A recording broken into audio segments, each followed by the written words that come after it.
ये कहानी एक ऐसे लड़के की है जिसे उसके स्कूल में सब बुली करते थे, पर एक दिन उसके साथ कुछ ऐसा होता है जिससे कि वो अपने आप को पूरी तरीके से बदल लेता है और स्कूल का सबसे स्ट्रॉन्ग लड़का बन जाता है। पर किसी रीज़न की वजह से उसे स्कूल को छोड़ना पड़ता है।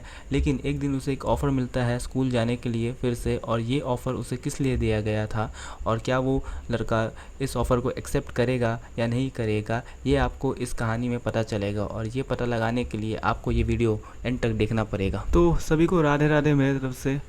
ये स्टोरी को एक्सप्लेन करने के लिए मेरे किसी सब्सक्राइबर ने मुझे कहा था, इसलिए मैं इसको एक्सप्लेन कर रहा हूँ। और इसकी स्टोरी भी काफ़ी अच्छी है। हाँ, ये बात सही है कि ये यूट्यूब में पहले से ही ऑलरेडी एक्सप्लेंड है, फिर भी सुन लो क्या ही जाता है तुम्हारा।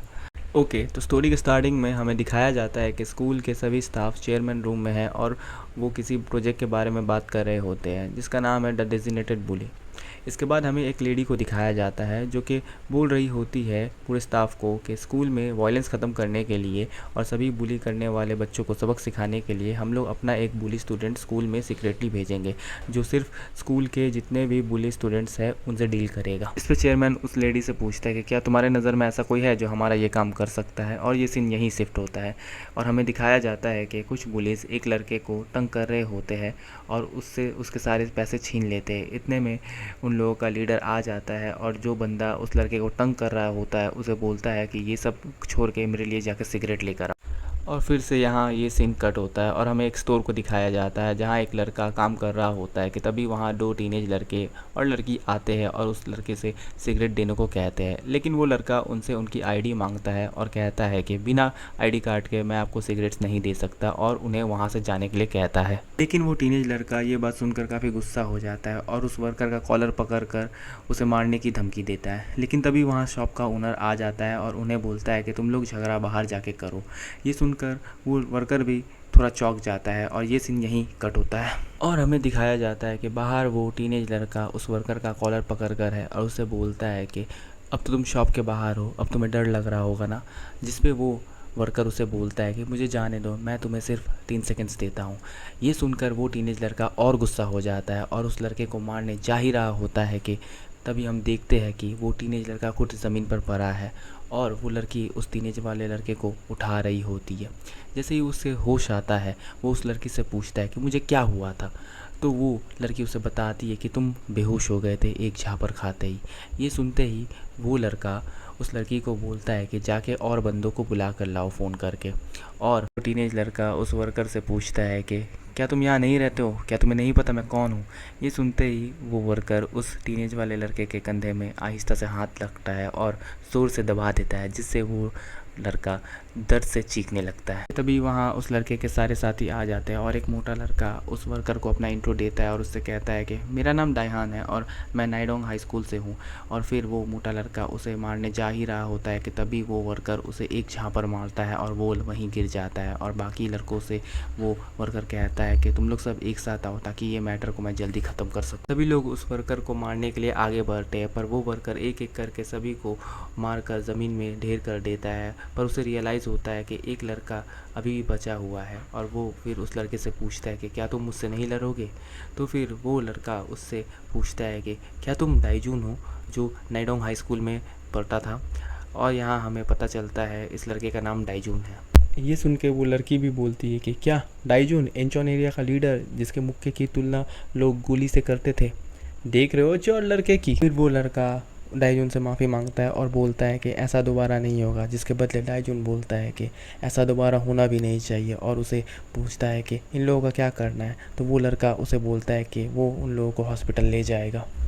और ये सीन यहीं कट होता है और हमें दिखाया जाता है कि डाइजून रास्ते में चल रहा होता है कि तभी वो लेडी जो चेयरमैन ऑफिस में थी उसे रुकने के लिए बोलती है और उसे बोलती है कि मुझे तुमसे एक डील करनी है, और उसे अपना कार्ड देती है। और ये सीन यहीं शिफ्ट होता है और हमें चेयरमैन को दिखाया जाता है जो कि उस लेडी से पूछता है कि क्या उस लड़के ने ऑफ़र एक्सेप्ट किया या नहीं। और फिर से ये सीन यहीं कट होता है और हमें डाइजून को स्कूल के मेन गेट के बाहर दिखाया जाता है और वो अपने मन में सोचता है कि मुझे भरोसा नहीं हो रहा है, मैं 20 साल की उम्र में हाई स्कूल जा रहा हूँ। और ये सीन यहीं कट होता है। और फ्लैशबैक में क्या हुआ था हमें ये दिखाया जाता है कि डाइजुन उस मैनेजर से बोलता है, तो आप चाहती है कि मैं स्कूल में जो लोग दूसरे बच्चों को बुली करते हैं मैं उन्हें बुली करूं, जिसके बदले वो मैनेजर उसे बोलती है कि हाँ हम लोग यही चाहते हैं और मुझे अच्छे तरीके से पता है कि तुम ये काम काफ़ी आसानी से कर लोगे। इस पर डाइजुन उन्हें रिप्लाई करता है कि आप लोग एजुकेशन डिपार्टमेंट से हैं फिर भी ये बकचोदी वाले काम आप लोग क्यों कर रहे हैं। जिस पे वो मैनेजर उसे बोलती है कि ज़्यादा स्मार्ट बनने की ज़रूरत नहीं है, मैं तुम्हारे और तुम्हारे पास्ट के बारे में सब पता है, हमने तुम्हारे ऊपर भी रिसर्च की है और तो और तुमने पास्ट में जो गलतियाँ की है, जो कांड तुमने किए हैं उनको सुधारने का ये अच्छा मौका है, तो बेहतर यही है कल से तुम स्कूल में पढ़ने आ जाओ। तो डाइजुन ये सब सुनने के बाद मान जाता है और उनसे पूछता है कि मुझे क्या करना होगा। अब सीन प्रेजेंट में शिफ्ट होता है और हमें डाइजुन को दिखाया जाता है स्कूल में वो अपने क्लास की ओर जा रहा होता है और सभी लोग उसे देख के कहते हैं transfer student, oh what a handsome boy. और फिर टीचर डाइजुन को लेकर क्लास में एंटर करते हैं तो वो सभी को चुप होने के लिए बोलते हैं और डाइजुन को खुद का इंट्रो देने के लिए कहते हैं और फिर उसे सामने जो सीट खाली है उसे वहाँ जाके बैठने के लिए बोलते हैं। जैसे ही सब डाइजुन को देखते हैं तो कुछ लड़कियाँ अपना मेकअप ठीक करने लगती है। पता नहीं इस लड़के का नाम क्या है, साला जी से कुछ है, ग्यो म्यो व्यो, तुम लोग देख लेना यार, साला इन लोग का नाम है कि गाली पता नहीं चलता। और फिर वो मोटा लड़का जिसका नाम जोंगमिन है वो अपने मन में बोलता है कि मैं इस ट्रांसफ़र स्टूडेंट को छोड़ूंगा नहीं। अब जैसे ही क्लास ख़त्म होती है कि तभी वो मोटा लड़का डाइजुन के पास में बैठे हुए लड़के को पीछे से मारता है और उसे ब्रेड लाने के लिए कहता है। तो वो लड़का उसे बोलता है कि मैं तुम्हें ब्रेड ला कर दूँ, जिस पे वो मोटा लड़का बोलता है कि हाँ तुम्हारा साइड जो लड़का बैठता था वो मुझे पहले ब्रेड ला कर देता था पर अब वो स्कूल में नहीं है तो आज के से तुम मेरा ब्रेड ला कर दोगे मुझे। तो वो लड़का उसे बोलता है कि मुझे नहीं लगता कि मैं जा पाऊँगा क्योंकि दूसरी क्लास स्टार्ट होने वाली है। ये सुनकर वो मोटा लड़का और भी गुस्सा हो जाता है और उसे फिर से मारने लगता है और उससे बोलता है कि मैं जब कुछ बोलूँगा तुम्हें करने के लिए तुम्हें वो करना ही पड़ेगा। ये सब देखकर डाइजुन उस मोटे लड़के को उसको छोड़ने के लिए बोलता है, जिसके बदले वो मोटा लड़का उसे बोलता है कि तुम यहाँ नए हो तो तुम्हें कुछ पता नहीं होगा, तुमसे पहले जो लड़का यहाँ था वो मुझे ब्रेड ला कर देता था और आज से तुम दोनों मुझे ब्रेड ला कर दोगे। जिसके बदले डाइजुन उसे बोलता है कि मुझे इन सब कामों में कोई इंटरेस्ट नहीं है, ठीक है। तो वो मोटा लड़का उसे बोलता है चुप होने के लिए और कहता है कि मैं जो बोल रहा हूँ वो करो। तो डाइजुन सीट से खड़ा होता है और उसे बोलता है कि ठीक है मैं जाता हूँ, लाओ पैसे दो मुझे ब्रेड के। ये सुन के वो मोटा लड़का और भी गुस्सा हो जाता है और डाइजुन को बालों को ज़ोर से पकड़ कर उससे कहता है कि साले चूतिया हो गया है क्या, मैं तुझे पैसे दूंगा क्या। तो जिस पर डाइजुन उसे गजब सैवेज रिप्लाई देता है कि क्या तुम्हारे पास पैसे नहीं है, या तुम्हारे माँ बाप तुम्हें पैसे नहीं देते, या फिर तुम्हारे माँ बाप ही नहीं है। यार चौर देख रहे हो यार लड़के की क्या ही सैवेज रिप्लाई दे। इसके बाद डाइजुन अपने मन में सोचता है कि इस लड़के में तो तमीज़ नाम की चीज़ ही नहीं है और फिर आगे बोलता है कि मुझ पे पहले इसने हाथ उठाया है। और फिर डाइजुन उस लड़के को ज़ोर से पंच करता है और फिर उसके फेस में पंच करता है और फिर कहाँ पंच करता है यार तुम लोग देख लेना, मैं बता नहीं सकता बट इतना बता सकता हूँ कि उसे कुत्तों की तरह पीटता है, ठीक है, जिससे वो ज़मीन पर गिर जाता है। ये सब देख के पूरा क्लास भी चौंक जाता है। इसके बाद डाइजुन उस मोटे लड़के के चमचे को पीटने के लिए आगे बढ़ता है। अपने पास आता देख डाइजुन को वो चमचा उससे फाइट बैक करने की कोशिश करता है पर इसका कोई फ़ायदा नहीं होता है। डाइजुन उसे भी पेट में एक ज़ोर से पंच मारता है कि तभी वो मोटा लड़का एक बेंच को लेकर डाइजुन को पीछे से मारने जाता है पर डाइजुन उसे ही एक काउंटर पंच उसके फेस में मार देता है। और फिर हम देखते हैं कि वो दोनों लड़के क्लास के कोने में गिरे पड़े हुए हैं और डाइजुन उससे मोटे लड़के से पूछता है कि क्या साला तुम ब्रेड ब्रेड ब्रेड करते रहता है, क्या सही में यहाँ का ब्रेड इतना टेस्टी है, और अगर इतना ही टेस्टी कि जाओ अब तुम मेरे लिए ब्रेड लेकर आओ। जिसके बदले वो मोटा लड़का उसे बोलता है कि तुम्हें क्या लगता है कि तुम हम दोनों को हरा दियो तो तुम क्लास के लीडर बन गए हो, मैं इस क्लास का लीडर नहीं हूँ बेवकूफ़। कि तभी क्लास की गेट खुलने की आवाज़ आती है और एक लड़के की एंट्री होती है। ये लड़का इस क्लास का लीडर है और ये देखने में काफ़ी अच्छा है पर अपने मेन कैरेक्टर जितना नहीं है और इसका नाम है मैनहो।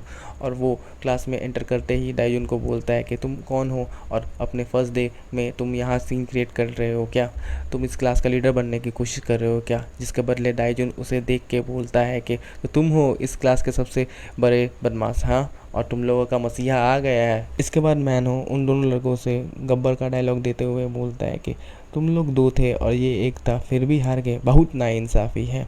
इसके बाद मैनहो आगे बोलता है कि इसके बॉडी में एक खरोच तक नहीं आई है तुम लोग से लड़ने पे, ना ही इसके कपड़े गंदे हुए हैं।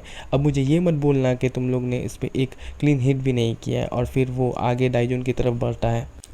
आसपास सभी आपस में बात करने लगते हैं और ये फ्री का शो को देखते हुए बोलते हैं कि मैनो इसे हरा पाएगा या खुद हार जाएगा। ये सब सुन के मैनो बोलता है कि मैं यहाँ लड़ने नहीं आया हूँ, पर डाइजुन को ऐसा नहीं लगता है क्योंकि मैनो अपने फाइटिंग पोजीशन में आ रहा था।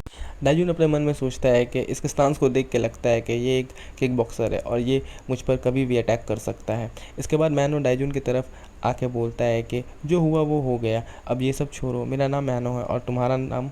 तो फिर डाइजुन अपना रिप्लाई देते हुए कहता है कि मेरा नाम डाइजुन है, पर तभी मैनो अटैक करता है अपने दोनों उंगली से। वो डाइजुन की आंखों को टारगेट करता है, पर ये उसे डिस्ट्रैक्ट करने के लिए था और मैनो अपना राइट लेग डाइजुन के लोअर पोर्शन में मारने के लिए जाता है। डाइजुन ये समझ जाता है और फिर उस अटैक को ब्लॉक करने के लिए अपने दोनों हाथ को नीचे करता है। देख रहे हो यार अपने हीरो को, कितना अलर्ट रहता है, एकदम स्वैग में है भाई, स्वैग। पर मैंने उसे बोलता है बेवकूफ़, ये एक फेक अटैक था और फिर वो डाइजुन के फेस में एक पंच मारता है। ये देख के मैनो के दोस्त काफ़ी खुश होते हैं और बोलते हैं कि तुमसे यही उम्मीद थी हमें मैनो। आखिर अपना हीरो मार खा ही गया, चलो कोई नहीं, हीरो यार थोड़ा सा मार खाना बनता है, वरना विलेन को लगेगा उसका कोई इज्जत ही नहीं है, ठीक है। तो ये सब चलता है। मौका का फ़ायदा उठाने के लिए मैनो डाइजुन को फिर से पंच मारने के लिए आगे बढ़ता है और जब उसे वो मारने जाता है कि तभी डाइजुन मैनो के पैर को टारगेट करता है और उसे एक किक मारता है जिससे उसका बैलेंस बिगड़ता है और इसी का फ़ायदा उठा के डाइजुन उसे उसके कॉलर से पकड़ के उसे उठा के फेंक देता है और मैनो ज़ोर से कॉर्नर में गिर जाता है। देखा बे, हीरो है बे, एक मार खाने क्या दे दो, मतलब कि तू क्या शो ले लेगा हाँ। इसके बाद मैनो फिर से खड़ा हो जाता है और अपना स्टांस लेता है और फिर डाइजुन को डिस्ट्रैक्ट करने के लिए एक बैग उसके तरफ फेंक देता है। डाइजुन उसे डॉज करता है पर फिर सामने अचानक से मैनो उसे पंच मारने के लिए आ जाता है। डाइजुन उसे उसके अटैक को जैसे तैसे करके डॉज कर रहा होता है कि तभी मैनो ज़ोर से चिल्ला के बोलता है हमारे फाइट के बीच मत आओ। डाइजुन फिर से अलर्ट हो जाता है और फिर देखता है कि उसे पीछे से कौन मारने आ रहा है, पर वहाँ एक दूसरा स्टूडेंट रहता है और मैनो इसी का फ़ायदा उठा के उसे सामने से मारने के लिए आता है। पर डाइजुन इस बार इस अटैक को ब्लॉक करता है और फिर मैनो को एक पंच मारता है जिससे वो नॉकआउट होकर गिर जाता है। इसके बाद डाइजुन उसके दोस्तों को चौर से बोलता है कि इसे नर्स के पास ले जाओ और जैसे ही इसे होश आए तो तुम तीनों मुझसे आके मिलना, तुम लोगों से कुछ हिसाब करना है। और ये सीन यहीं कट होता है और हमें उस मैनेजर को दिखाया जाता है जो कि अपने मन में बोलती है कि तुम्हें जो काम दिया गया है देखते हैं तुम इसको किस तरीके से पूरा करते हो। तुम्हारे लिए हमने मीटिंग को भी जानबूझ के देर से ख़त्म किया है। और ये सब चीज़ एक लड़की वहाँ देख लेती है और सोचती है कि मैनेजर स्कूल में क्या कर रही है, और ये सीन यहीं कट होता है और हमें क्लास का सीन दिखाया जाता है। यहाँ डाइजुन उन तीनों को बोलता है कि इस क्लास में आज के बाद तुम लोगों ने किसी को भी परेशान किया तो मैं तुम लोगों को छोड़ूंगा नहीं, और दूसरे स्टूडेंट से बोलता है कि अगर तुम लोगों को ये तीनों कभी भी परेशान करेंगे तो मुझे आके डायरेक्ट बताना, मैं इन लोग की हड्डी पसली एक कर दूंगा। और फिर ये सीन यहीं कट होता है। भाई देख रहे हो, फर्स्ट दिन में आके ही पूरा क्लास को अलग ही चौर में रखा है, स्वैग है भाई स्वैग, देख लो लौंडे का। यहाँ दूसरे सेक्शन वाले क्लास में कुछ बच्चे डाइजुन और मैनहो का फाइट का वीडियो देख रहे थे और उनमें से एक लड़का सांगबो से पूछता है कि तुम्हारा इस नए स्टूडेंट को लेकर क्या राय है, जिस पर सांगबो उसे रिप्लाई करता है कि न्यू स्टूडेंट लकी था इस बार बस, और कुछ नहीं, और मैनो उस क्लास का लीडर इसलिए है क्योंकि वो फाइट्स में चीटिंग करता है। सांगबो इस क्लास का सबसे बड़ा बदमाश है और लीडर भी है इस क्लास का। इतना बोल के वो अपना ब्लेज़र उतार के पूछता है कि मेरा आज का पंचिंग बैग कहाँ है। तो एक स्टूडेंट उसके पीछे से बोलता है कि मैं आ गया हूँ, जिस पे सांगबो उसे रिप्लाई करता है कि तुम हो आज मेरे लिए पंचिंग बैग। फिर सांगबो उसे लड़के के पेट में ज़ोर से एक मुक्का मारता है और उसे बोलता है कि लंच टाइम तक एक और पंचिंग बैग का इंतज़ाम कर लेना, क्योंकि मुझे वार्म अप भी करना है उस ट्रांसफ़र स्टूडेंट को पीटने से पहले। और इसी के साथ ये एपिसोड यहाँ होता है ख़त्म। भाई इस क्लास में तो अलग ही दरिंदगी चल रही है भाई, ये क्या बकचोदियाँ हो रही है भाई, ये सब हम जानेंगे नेक्स्ट एपिसोड में। क्या लगता है आपको कि सांगबो और डाइजुन का फाइट होगा एक दूसरे में, और अगर होगा तो कौन जीतेगा, ये सब हम जानेंगे नेक्स्ट एपिसोड में। ठीक है, तब तक के लिए राधे राधे आप लोग को मेरी तरफ से। आप लोगों से मैं मिलता हूँ नेक्स्ट एपिसोड में।